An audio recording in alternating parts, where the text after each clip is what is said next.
Greetings, we're at the end of April 2023. Overwatch 2 has been out for 6 months, and every month, at the end of the month, I round up the top upvoted questions on the Overwatch University subreddit, a community dedicated to helping players improve and learn by providing a place where they can share and discuss strategies or ideas and ask questions and post guides and more. All right, filtered by the top, our first question of the month is, does my friend play Ryan wrong, or is he a genius? Let's expand. My friend loves playing Reinhardt. He's probably logged at least 5,000 or 6,000 hours at this point. On his main account, he's Masters. He plays on an ult when he wants to tank when playing with friends. The issue stems from his extremely aggressive playstyle. He wants to push up as far as he can go and doesn't really listen to suggestions or fall back or switch characters from friends and teammates. He justifies himself by saying he's significantly higher ranked, gets played the game 80% of the time, and all the kills he gets per game. Anytime I give him crap about it, he says he doesn't pester us, so we should leave him alone. I already plan to apologize to him for giving him a hard time trying to put him down, but I need to know, is he playing Ryan right, and should I just let him do his thing?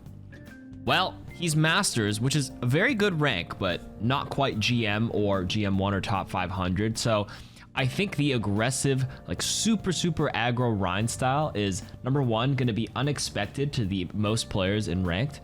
Number two, maybe teams aren't well equipped to deal with it. And number three, he's actually making space.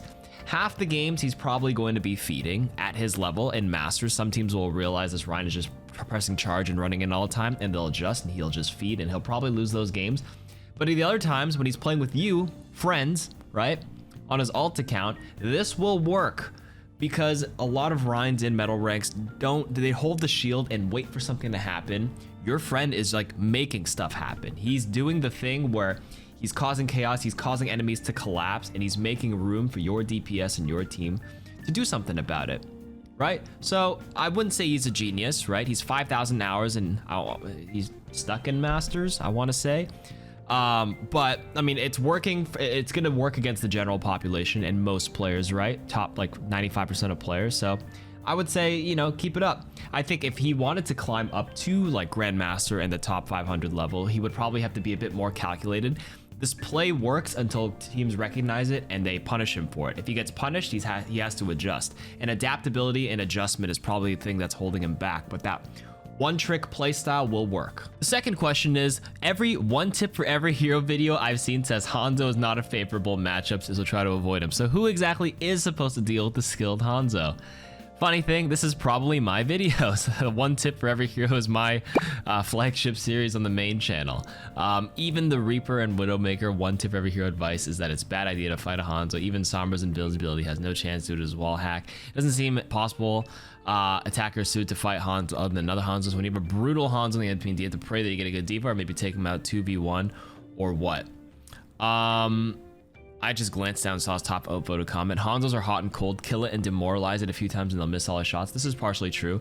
To actually answer the question, whenever I did the one tip videos with guests, Hanzo, like most of the guests, there's something called like a knowledge gap where the guests I usually have are like really high level players and they're not great at explaining the thought process too much. It's kind of like everybody has that math teacher in school where like, you know, they're really smart and they're obviously like a genius at math, but they're a terrible teacher because they can't explain the thought process because everything is so automatic. I forgot the term for that, but there's a term for it.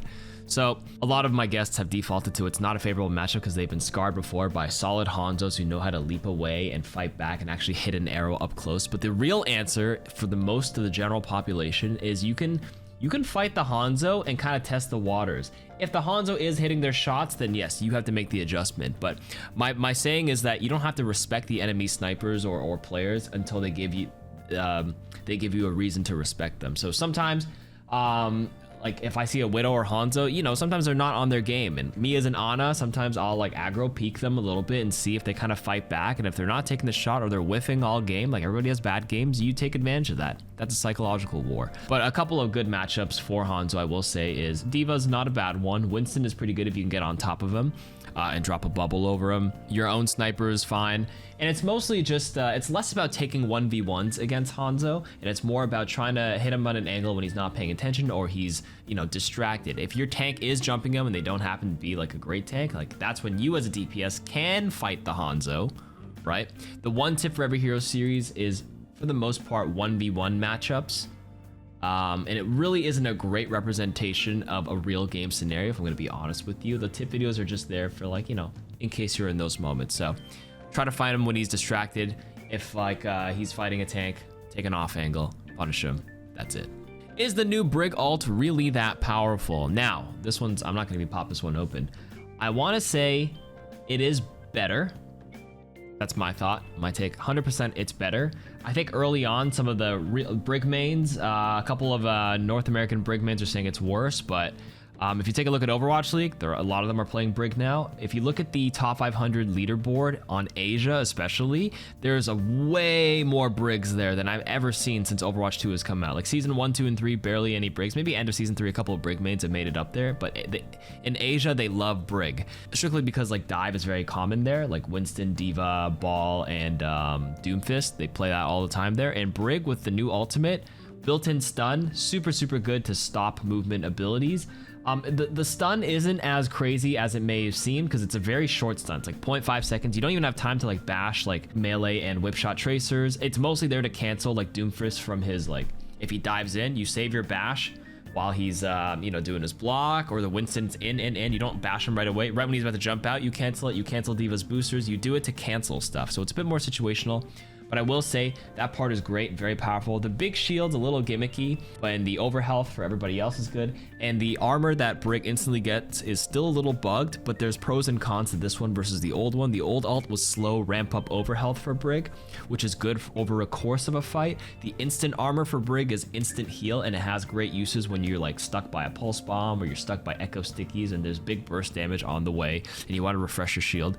So I think it was a slight overreaction from people saying Brig would be super broken, and a little overreaction from some Brig mains who are saying it was just worse, because I don't actually think it's worse. It's just different scenarios, and people just need a bit of time to adjust. Symmetra in every bronze match. How do you deal with it as a support when your team ignores the turrets? Now, turrets are supposed to be kind of like a team effort, or the hero that's supposed to be ideal for it. As a support, honestly, I would say not much. If you're Kiriko, you could go on an off angle and break them ahead of time, but if I'm an Ana or a Zen, you have to do your job and you have to not die. And if your team walks and gets zapped, you pocket the shit out of them. And if nobody destroys it, you don't have time to walk in and turn around and shoot, look up as an Ana to shoot 1, 2, 3. You're just wasting time. It truly is not your job in some cases, depending on your hero. I did mention Kiriko as one possible option, Lucio as well, to get a different angle, especially if they're already like caved in or locked into like Lijiang Tower. Lucio on the side, break it, Kiriko. Those are really your only options as a support. Best other case is ping it, let your team know, please, so-and-so, please break it so I can come help you. Is there any hero that you truly feel is useless or a throw to pick? The answer is no. Every single hero is playable in this game, some a little bit disproportionately harder to get value on, cough cough Lifeweaver, but every hero has been one-tricked to top 500, so there's no such thing as a throw pick. There's more things to worry about than an ideal composition. Some people will say, why are you picking this hero? It works terrible with our comp, you're throwing. No, I don't agree with that statement, because there's far worse things than just your team synergy. Everybody makes so many mistakes in ranked, and you can just capitalize on that and just net you wins. Is it meta to ignore the ball? I would say no, it is not meta to ignore the ball. It is situational and game dependent. You have two options with the wrecking ball that's dominating your game. You do either focus the ball. If you have a Sombra hack and you have big burst damage, or in a Discord on your team, you can totally burst them down. If you have a full dive composition, then yes, you have to ignore the ball and you just go in and barrel in and trade. If the ball kills one person in your backline, your rest of your team better kill their backline in exchange. It's a trade. So it depends. I'm scared of ranking down, so I never play comp. I don't think there's anything wrong with that. At the end of the day, as long as you're enjoying the game, who am I to say, tell you how to play the game? But if you want to play ranked, but you're just scared, I would say, think about it this way. The best way to improve is to just play against the people at your level. How do you get better at bench press? By doing bench press. Well, maybe you do other chest exercises. How do you get better at playing, you know, hitting a baseball? By hitting baseballs. So how do you get better at ranked, or how do you get better? There's ways to improve in like non-game scenarios, but Ranked is supposed to be like a even level playing field with people of your similar skill level. You can't learn at that skill level if you don't play in it. This is more apparent when I see it in top 500, where somebody hits top 500 for the first time and then they're scared of queuing because they don't want to lose it. Well, how are you gonna get better in top 500 if you don't consistently play at this level? Now you're just gonna play on an alt and smurf. Like, you're gonna just you gate yourself. But at the end of the day, you decide what's best for you on how you have fun. Okay. Who are the best educational content creators you recommend? Me. Okay, let me see if I'm actually in this list. My ego can't take it. Oh, I'm here. KarQ for BAP. All right, good. Yeah, my BAP's pretty nutty, I will say that. Tooting my own horn here. Videos of Baptiste gameplay are all over this channel. Is it acceptable to turn off teams and voice chats to avoid toxicity? At the end of the day, my take is that your experience, you control your experience in Overwatch, and if you want to avoid toxicity, you just want to vibe and play the game, I can't tell you otherwise. I will say I would, as personally, when I played ladder, I prefer my team to be in voice comms and team chat, but I will never flame someone for choosing not to. I would just prefer it that way, but I don't lose any sleep over it, to be honest with you. So use the ping system though, please. That's the biggest thing. If you're going to do this, please learn to ping. Is this no comms trend really better? This is kind of similar to the previous question. This was 18 hours ago versus 19 days ago, but the no comms thing is happening a lot right now in ranked where no one's comming. The ping system, again, does make it a lot better compared to Overwatch 1. A lot of Overwatch League pros just turn off comms and voice and they just vibe and practice their mechanics. Like I said, I don't prefer it. I wouldn't say it's really better, but some people may benefit from like silence and focusing on themselves. Other players may work a bit better with synergistic combinations. That being said, what do you call it? It's just confirmation bias, right? You're gonna have games where you're like, wow, I played really well when no one was in my ear, and now they just believe that it's better without comms. But then you're also, on the flip side, I'll run into games where I'm like, man, if they were in comms, I could have told him to come over here and I could have topped him up and nanoed him if I knew that he wanted nano there. So it's at the end of the day, it is what it is. As Ana, what's the optimal play when the match is just a sniper ditto? You cry. I have a lot of experience of Ana, like thousands and thousands of hours on her, especially when it's a Widow versus Widow duel. I would actually argue if you don't have a Mercy on your team, that can actually benefit if it's like a sniper matchup, because if your sniper loses, you res them and you give them another fight versus like all the downtime of them dying and having to reposition and find the sniper again. But you cry. But sometimes as an Ana, if you have a shield, Sigma, Reinhardt, I'll tell them to hold the shield up for me and I'll actually challenge the Widow. I can't really flank the sniper, but I can at least like pressure her, condition her to not peek at that angle. Like, you deny that angle and that can go a long way to help hopefully your sniper win. Why is Zarya seen as a bad pick right now despite being very similar to broken early season 1 Zarya? I wouldn't say she's that similar. The bubble uptime in season 1 was 2.5 seconds with 2 bubbles. That's 5 seconds total of bubble, and if you like spread it out, you get like 7.5 seconds of bubble with 3 bubbles. But right now it's 2 seconds, so it's like instead of 5 seconds, it would be 4 seconds, and then instead of 7.5 seconds, it'd be 6, because 2, 2, 2. Anyways, it's like a 20% lower uptime with the bubbles, which means it's a bit harder to get energy. But that being said, it's not quite as similar to broken early season 1 Zarya, but I actually think Zarya is totally fine to play right now. Plays well on certain maps like New Queen Street, Coliseum, beats out Diva pretty hard, I would say, and is actually played a little bit in the Overwatch League right now, and played a lot in Asia. Every time people think like a pick a hero is bad, if you want to get a kind of a grasp on the meta, I wouldn't trust the Overwatch League because theirs is a controlled, scrim, coordinated, set environment. But you can just peek over ranked leaderboards on all regions, check Asia, Europe, and North America, and see what the top players are playing right now. And you'll see Zarya makes quite a decent appearance there. How do you get the confidence to play tank? That's a good question. Just be more confident. Just don't be afraid. I would say the biggest thing for tank is turn around sometimes. Take a look at where your team's playing, and you'll be fine. How to deal with cracked Hanzos and Masters as a DPS player who sucks at snipers and projectile heroes. A coordinated dive with Winston is great. You can play other. You don't have to challenge and mirror the sniper. It's not like if they play a sniper, you're stuck playing a sniper to match them. It really depends on the other sniper player, and you can find value in other ways, right? You can mark their supports. You have to take different kind of angle. If you're Tracer, for example, you can play Sombra. Just be careful with the sonar, but you just get around and ignore him, and you don't have to like completely kill him sometimes if you unstealth, but at least challenge him and make him sweat a little bit, and that goes a long way. Is there any reason why Ashe has such a long reload time? That's just part of her kit. It used to be longer in Overwatch 1. It used to be longer. They've actually buffed it. She actually puts it in pretty fast. And the DPS passive for her helps a lot too, because she reloads quicker now after she kills someone, which is one of the reasons why Ashe is actually pretty solid in Overwatch 2. Overwatch 1, she was like middle tier. She's actually higher tier in Overwatch 2 for that reason. How to deal with objectively bad teams in solo queue? You say GG and move on. You're gonna get a mixed bag of players, like go to the local YMCA and play some basketball. You're gonna get random pickup games. That's part of the... I think if you learn to manage your expectations, you won't like rage dump all the time. Like, my teammates are so bad. Like, losses are gonna happen, right? If you have a 100% win rate, you're gonna be the max rank and be in Overwatch League. You're not. The game is not designed to force 50-50. Don't get that twisted. But it's supposed to, like, if you're winning, it's gonna put you in harder and harder matches until it like finds where your skill is, and you'll probably start losing games, and your win-loss rate will naturally regress to the mean, which is supposed to be about 50%. So you're gonna have some bad teams, and that's where you just say GG, head down, and move on. Don't lose any sleep over it, man. What to do when none of your DPS plays hit scans? That's fine. You don't have to. Every hero in this game is viable. Remember that. Informative tank streamers, not flats, not Emong. Those are my friends. You can watch them.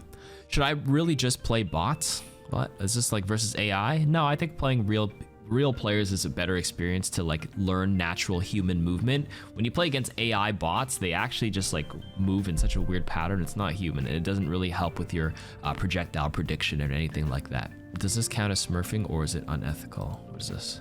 I was wondering if it counts as smurfing. I open a new account to practice. You're gonna get a vast array of opinions. That's true, you are. I don't wanna throw my games, I wanna smurf on a new account to practice. You can practice a bit on quick play. There's decent hidden MMR.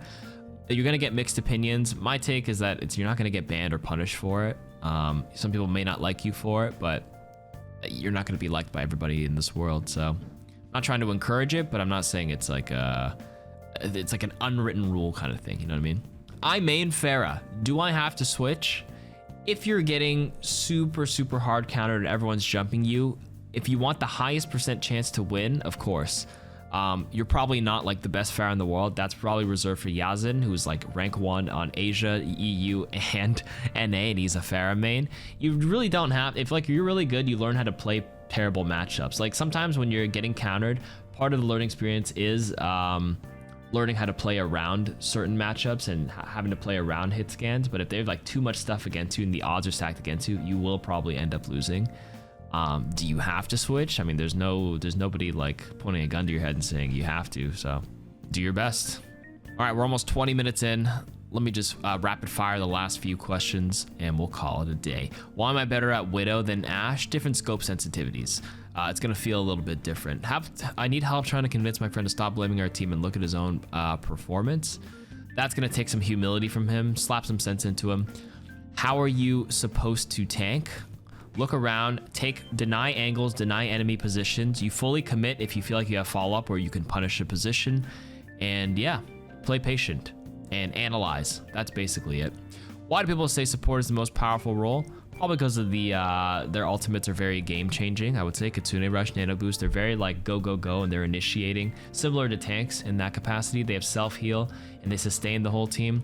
That being said, you're gonna get a mixed opinion of this. I think DPS is really powerful, most powerful, especially snipers at the highest level. They literally control the game, in my opinion. Maybe not many people say tanks because sometimes they're a little helpless, but I think some tank ultimates are very powerful, don't get me wrong. When is Zen better than Baptiste? I mean, if if it complements the other support pretty well, like Zen with Baptiste is great, but Zen's got pretty long range poke, so he's good if you're playing like Bap Zen poke with Sigma on like Circuit Royale. Poke being like you just sit there, linear fight, front to back, you kind of just shoot down a straight line or angle.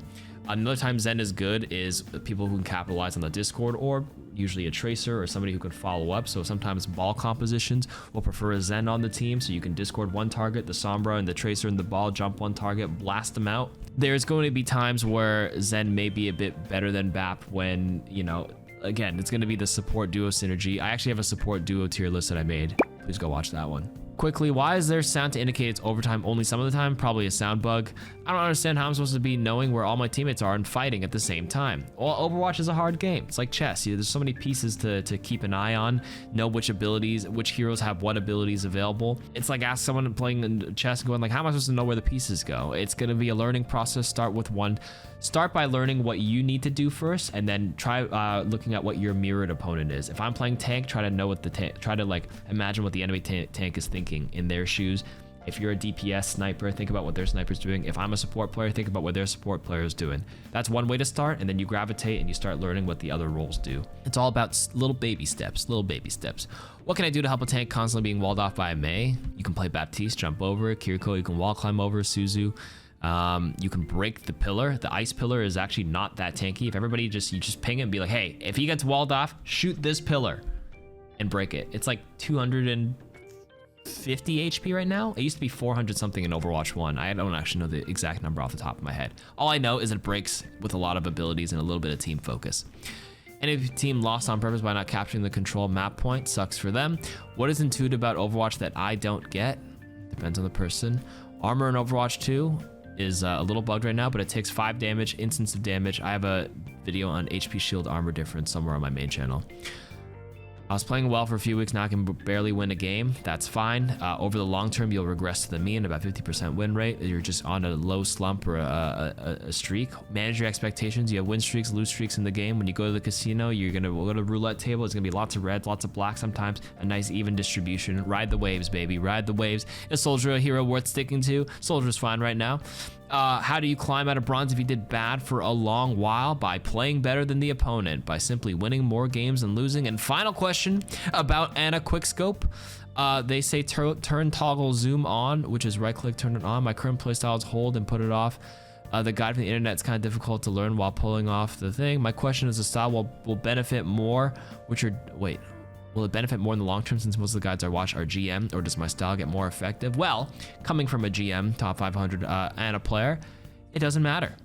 Toggle Zoom ML7 said he only uses it simply because he got used to it from CSGO. At the end of the day, it's literally millisecond difference. For me, I would say don't turn on toggle scope, but if you're already used to it, you don't have to change what's broken. Go to the NBA, you got people with terrible jump shot forms, because it kind of works for them. Like Sean Marion, you know, he's got like a weird jump shot.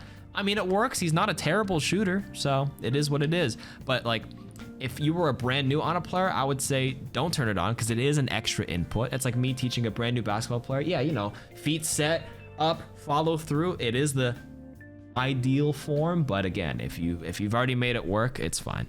you can hit GM either or. Okay, and that's it for Reddit questions for April. Hope you guys had a good time listening to this. See you back in May for this style. Peace.